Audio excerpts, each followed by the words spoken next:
Kolkata high court বলেই দিয়েছিল রাজ্য সরকার বিকল্প জায়গায় শান্তিপূর্ণ প্রতিবাদের অনুমতি দিতে পারে। হিংসা, সরকারি সম্পত্তি নষ্ট করা সম্পূর্ণরূপে বেআইনি। আর তারপরেও সেই হিংসার ঘটনাই ঘটল। শনিবার নবান্ন অভিযানে তুমুল অশান্তি, দফায় দফায় পুলিশকে মার, আহত বেশ কয়েকজন উর্দিধারী। আর এ নিয়ে এফআইআর রুজু করেছে পুলিশ।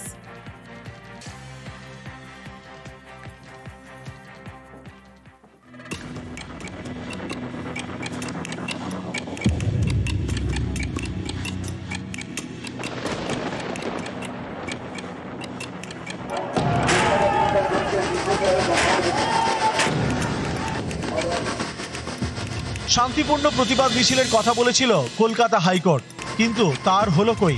শনিবার নবান্ন অভিযানে দফায় দফায় আক্রান্ত উর্দিধারীরা।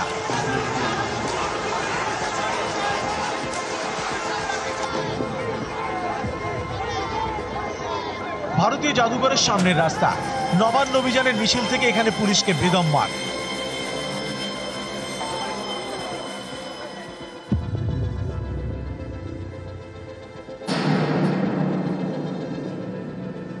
এই দেখুন, ইনি ডিসিএসএসডির নিরাপত্তারক্ষী প্রশান্ত পোদ্দার। তাকে রাস্তায় ফেলে মুখে লাথি মারা হলো। এভাবে আক্রান্ত বেশ কয়েকজন পুলিশ কর্মী, তাদের মধ্যে 3 জনকে হাসপাতালে ভর্তি করতে হয়। প্রশান্ত পোদ্দারের মাথায়, হাতে এবং পায়ে আঘাত, তাকে ভর্তি করা হয় এসএসকেএমে। রবিবার সেখানে যান কলকাতা পুলিশের কমিশনার মনোজ ভার্মা। এমন অশান্তি যে হতে পারে, পুলিশকে যে মারা হতে পারে, তার আঁচ পাওয়া গিয়েছিল আগেই।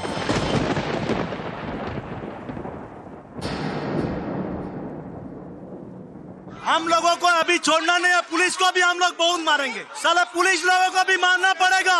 वो दिन आ रहा है, पुलिस भी मार खाएगा, बहुत झोलाई होगा उनका भी। एक बार हमारा भारतीय जनता पार्टी का लोग ऊपर से निर्देश दे दे, पुलिस को मार मार के इतना मारेंगे पुलिस को। প্রথম আমরা তদন্ত করে আইডেন্টিফাই করব, তারপরে নিশ্চয়ই অ্যারেস্ট করা হবে। যারা গতকাল ওখানে উপস্থিত ছিলেন, যারা মাননীয় হাইকোর্টের যে ডাইরেকশন ছিল সেটা ভায়োলেট করেছেন, যারা পুলিশকে অ্যাসল্ট করেছেন, যারা পুলিশকে থ্রেট করেছেন, গভর্নমেন্ট প্রপার্টিকে ড্যামেজ করেছেন, ওদেরকে চিহ্নিত করা হচ্ছে। ডেফিনেটলি ওদের নাম এফআইআর থাকবে। নবান্ন অভিযান নিয়ে কলকাতা হাইকোর্টের মামলা দায়ের হয়েছিল। সেই মামলায় আদালত জানিয়ে দেয়, শান্তিপূর্ণ প্রতিবাদ মৌলিক অধিকার, একে পুরোপুরি নিষিদ্ধ করা যায় না। রাজ্য সরকার নির্দিষ্ট বিকল্প স্থানে শান্তিপূর্ণ প্রতিবাদের অনুমতি দিতে পারে। হিংসা, সরকারি সম্পত্তি নষ্ট করা সম্পূর্ণরূপে বেআইনি। প্রত্যেক নাগরিকের কর্তব্য সরকারি সম্পত্তি রক্ষা করা এবং হিংসা বর্জন করা। কলকাতা হাইকোর্টের এই বার্তার পরেও নবান্নের অভিযানে অশান্তি, মার খেতে হলো পুলিশকে।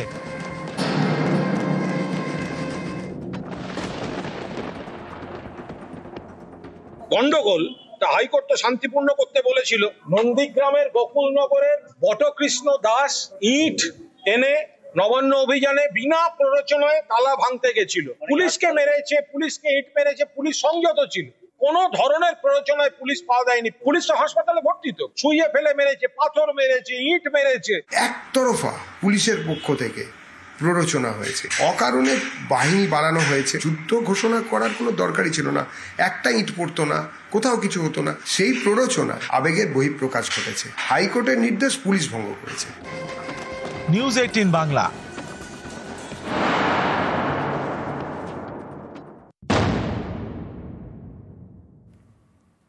আরজিকর আন্দোলন কি ঝাঁঝাড়াচ্ছে?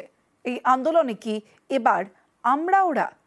অনেকের মনেই এই প্রশ্ন, কারণ শনিবার দেখা গেল একদিকে অভয়া মঞ্চের কর্মসূচি, আরেকদিকে জুনিয়র ডক্টরস ফ্রন্ট। আর এ নিয়ে নির্যাতিতার বাবার গলাতেও আক্ষেপ। শনিবারের নবান্ন অভিযানে বঙ্গ বিজেপি শীর্ষ নেতাদের মধ্যে দেখা গিয়েছে শুধুমাত্র শুভেন্দু অধিকারীকে।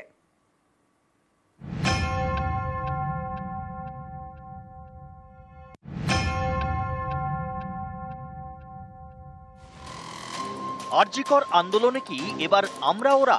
এর জেরেই কি কমছে বিচারের দাবিতে চলা আন্দোলনের ঝাঁজ? 1 বছরের মাথায় এই প্রশ্নটাই জোরালো। 9 আগস্ট 2024 আরজিকরে চিকিৎসক পড়ুয়াকে ধর্ষণ, খুন। 9 আগস্ট 2025 আরজিকরে চিকিৎসক পড়ুয়াকে ধর্ষণ, খুনের 1 বছর। 1 বছরেও মেলেনি বিচার। সেই বিচারের দাবিতে শনিবার পথে নামেন নির্যাতিতার মা বাবা। কলকাতায় হয় একাধিক কর্মসূচি, যেমন কালীঘাট অভিযান, নবান্ন অভিযান। যেসব জুনিয়র ডাক্তাররা ছিলেন আন্দোলনের মুখ, তাদের প্রায় কাউকেই এই 2 কর্মসূচিতে দেখা যায়নি। ওয়েস্ট বেঙ্গল জুনিয়র্স ফ্রন্ট 8 তারিখ রাত্রে যে কর্মসূচি করে, কলেজ স্কোয়ার থেকে শ্যামবাজারের যে মিছিল এবং সেই মিছিল শেষে সভা, রাত্রে অবস্থান, তাতে আমরা সবাই ছিলাম। গতকালকের যে সভা, সেখানে ওয়েস্ট বেঙ্গল জুনিয়র্স ফ্রন্টের অনেকেই এসেছিলেন। আর বাকিরা, আমরা যখন কর্মসূচি চলছে তখন খবর পাই যে অভয়ার মা আহত হয়ে হাসপাতালে ভর্তি হয়েছেন। তাই তাদের যারা সামনের সারির মুখ, দেবাশিস, আশফাকুল্লাহ, তারা সবাই হাসপাতালে চলে যান। অভয়া মঞ্চ একটা নাগরিক কমিটি, সেই নাগরিক কমিটির পক্ষ থেকে বিভিন্ন মানুষজন আছে, সেখানে সিনিয়র ডাক্তার থেকে শুরু করে জুনিয়র ডাক্তাররা অনেকেই আছেন। ফলে আমাদের প্রতিনিধি সেখানে গিয়েছিল আমাদের সুনির্দিষ্ট কর্মসূচি থাকার জন্য। সবাই মিলে যে যাওয়া, যেটাকে বলা হয় যে একসাথে থাকার যে জায়গাটা, সেই জায়গাটা আমরা করতে পারিনি। কারণ আমাদের 9ই আগস্টের দিন এমন একটা দিন, সেখানে আরজি করের বুকে আমাদের যে প্রোগ্রাম, সেই প্রোগ্রামকে সাফল্যমণ্ডিত করার জন্য আমাদের দিক থেকে যে যোগদান, সেই যোগদান অবশ্যই আংশিক ছিল। শুক্রবার মশাল মিছিল এবং রাতভর অবস্থান কর্মসূচি করে জুনিয়র ডাক্তারদের সংগঠন। সেখানে ছিলেন অনিকেত মাহাতো, দেবাশিস হালদারের মতো আন্দোলনের মুখ হয়ে ওঠা জুনিয়র ডাক্তাররা। পরের দিন শনিবার তাদের দেখা যায়নি অভয়া মঞ্চের ডাকা কালীঘাট অভিযানে। পরে জুনিয়র ডাক্তাররা অন্য একটি কর্মসূচি করেন।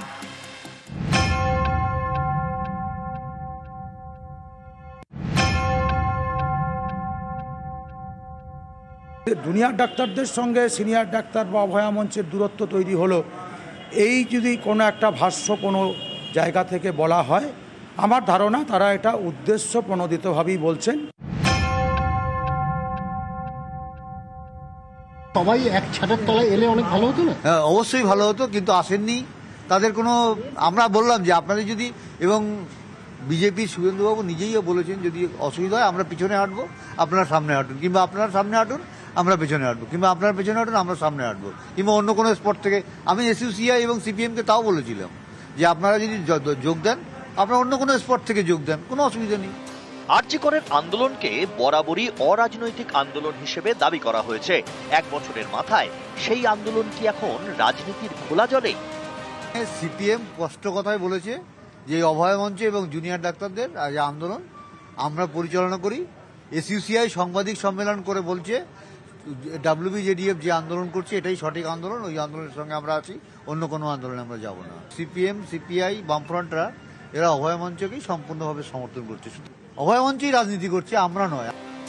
আরজি করের বিচারের দাবিতে শনিবার নবান্ন অভিযানও হয়। দলের পতাকা ছেড়ে সবাইকে নবান্ন অভিযানে যোগ দেওয়ার ডাক দেন নিহত চিকিৎসকের বাবা মা। সমস্ত ধরনের লোককে আহ্বান জানাই, সমস্ত দলকে, সমস্ত পশ্চিমবঙ্গে যত রাজনৈতিক দল আছে সবাইকে আমরা আহ্বান জানিয়েছি নবান্ন অভিযানে যোগ দেওয়ার জন্য। শনিবার এই নবান্ন অভিযানেও দেখা যায়নি জুনিয়র ডাক্তারদের।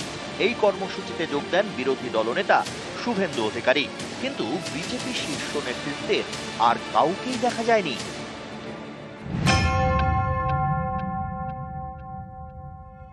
এই নবান্ন অভিযান আহ্বান করেছেন অভয়ার বাবা মা, বিরোধী নেতা আহ্বান করেন।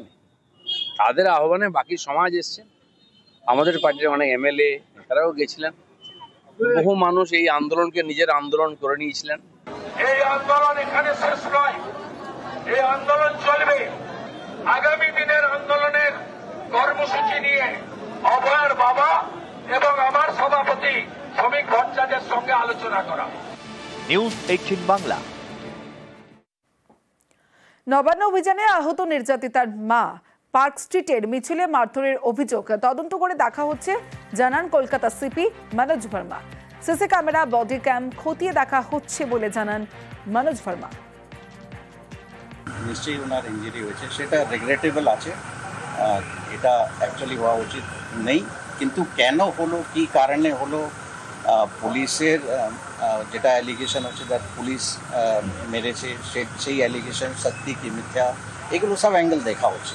এটা সাবজেক্ট টু ইনভেস্টিগেশন আছে। CCTV footage, video footage, body ক্যামেরার ফুটেজ, ওখানে ড্রোন থেকে সার্ভেলেন্স হচ্ছিল তার ফুটেজ দেখা হচ্ছে, বিভিন্ন অ্যাঙ্গেল থেকে ফুটেজ দেখা হচ্ছে। যতক্ষণ ফুটেজ আমরা অ্যানালিসিস না করতে পারি পুরোটা, ততক্ষণ আমাদের পক্ষে বলা সম্ভব নেই। কিন্তু yes, it is a part of investigation and definitely আমরা ওটা তদন্ত করে দেখছি। আপনারা কি অভিযোগ নিতে কাউকে পাঠাবেন হাসপাতালে যদি উনি অভিযোগ করতে চান? এরকম অভিযোগ যদি আসে নিশ্চয়ই তদন্ত করা হবে, আর যদি অভিযোগ যদি নাও আমরা পাই, আমরা নিশ্চয়ই আমাদের গতকাল থেকেই আমরা নিজেই তদন্ত করছি।